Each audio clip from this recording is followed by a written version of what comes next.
Capítulo 20. Cuando encontró a la bella Inés en su palacete de Trujillo. Cuando encontró a la bella Inés en su palacete de Trujillo, ya Ursúa había perpetrado crueldades, siempre atenuadas por el argumento de la guerra. Había traicionado en plena fiesta de paz a los musos, pero podía decirse a sí mismo que lo hacía para asegurar la paz del reino.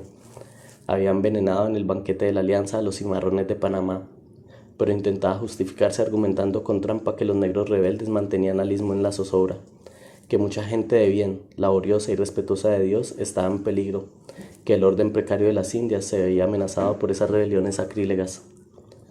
Cada uno de aquellos desafueros iba ablandando su conciencia, lo volvía permisivo consigo mismo, y un día pudo creer que bastaba que los otros no vieran las cosas para que éstas perdieran gravedad.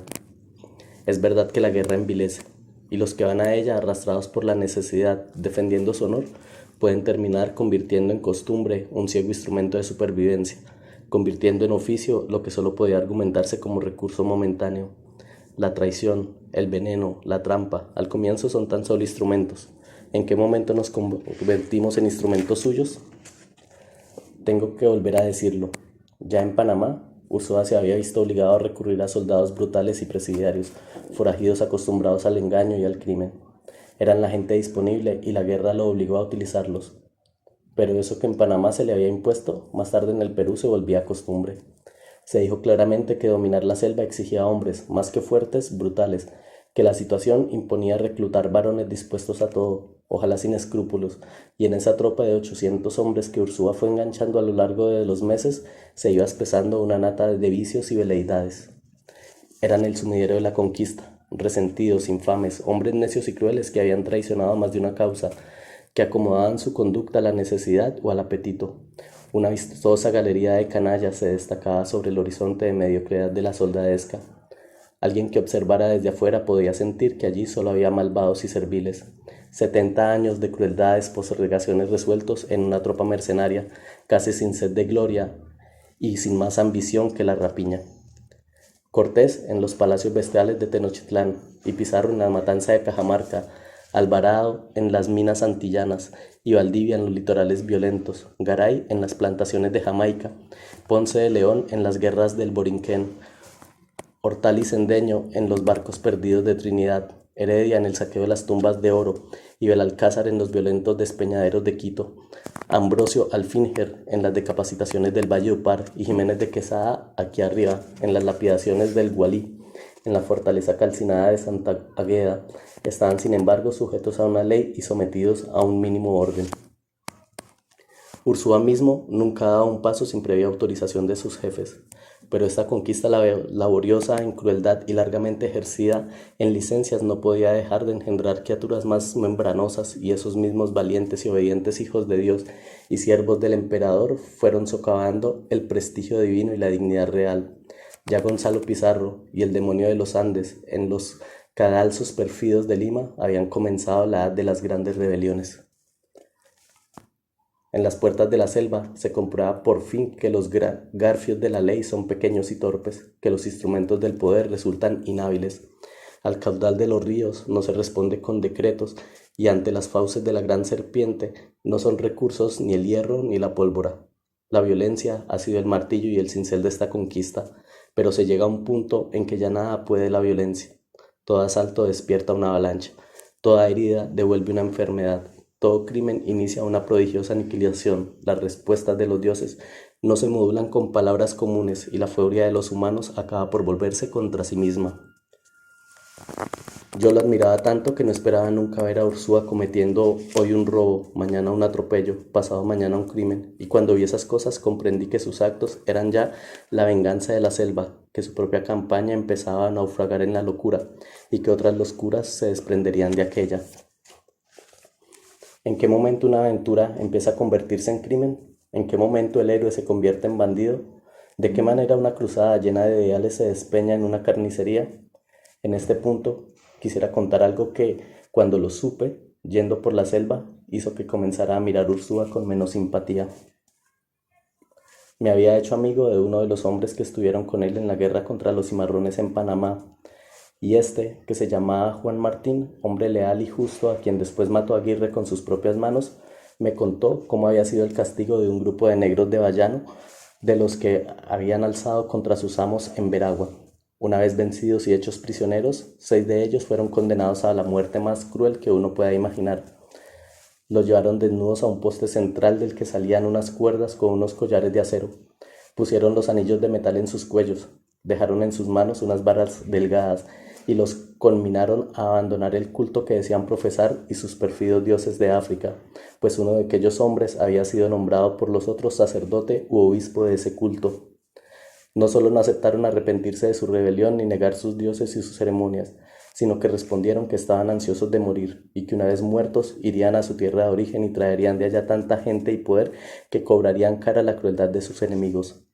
Entonces los verdugos soldaron contra ellos un tropel de mastines grandes y hambrientos, adiestrados para atacar seres humanos, y los animales hicieron una horrenda carnicería de los cautivos, que intentaban defenderse con las varas que tenían en sus manos, sin saber que los cristianos se las habían dado a sabiendas de que esa defensa inútil solo servía para enardecer más a las bestias. Yo recordé el holocausto que perpetró Gonzalo Pizarro con los indios en la selva, y agradecí otra vez no haber tenido que presenciar un suplicio tan salvaje, porque los cimarrones no podían dejar de defenderse mientras sus carnes eran desgarradas, atrapadas de ese modo por el cuello, mientras iban siendo devorados en vida. Y tal vez solo escribo esto para tener donde confesar que sentí una admiración inmensa por el valor con que aquellos rebeldes fueron capaces de soportar semejante tormento sin decirse ni pedir perdón ni clemencia, firmes en esa fe de su tierra perdida que celebraban en la selva con danzos y cantos en una lengua indescifrable. Un fermento de antiguas rebeliones, de oscuras injusticias heredadas, parecía hervir en mis venas ante esos relatos.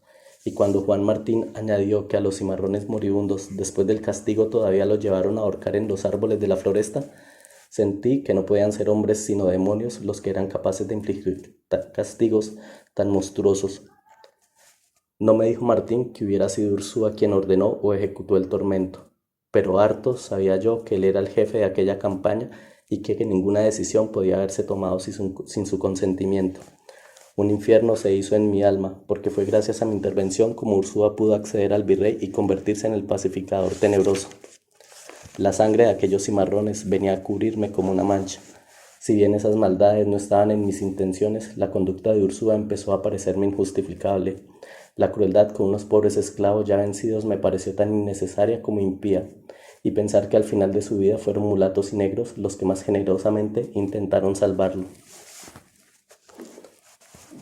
Años antes, yo había conocido en Madrid al padre Victoria.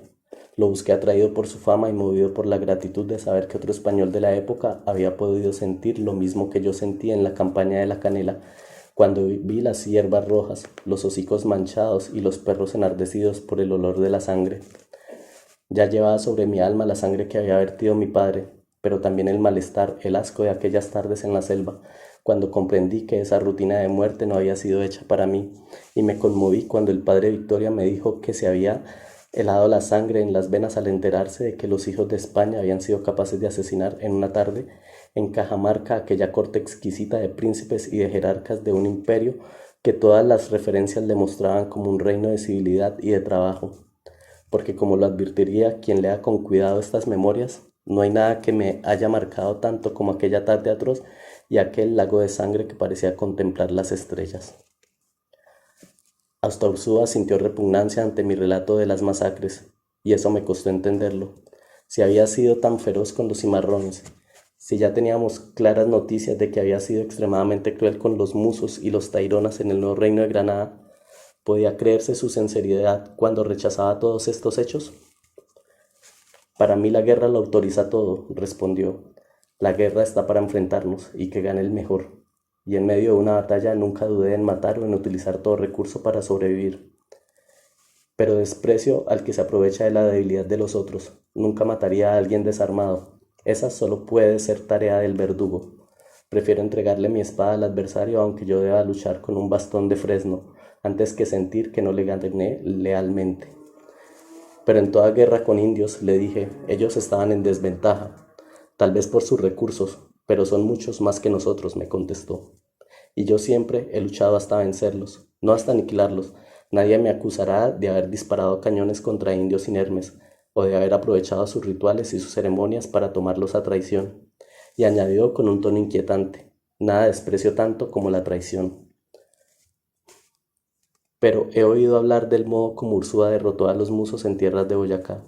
Se dice que después de haber pactado la alianza, de haberlos halagado con regalos y abrazos para hablar de paz, atrajo los jefes a uno de sus cercados vecinos, y allí todos los príncipes fueron degollados.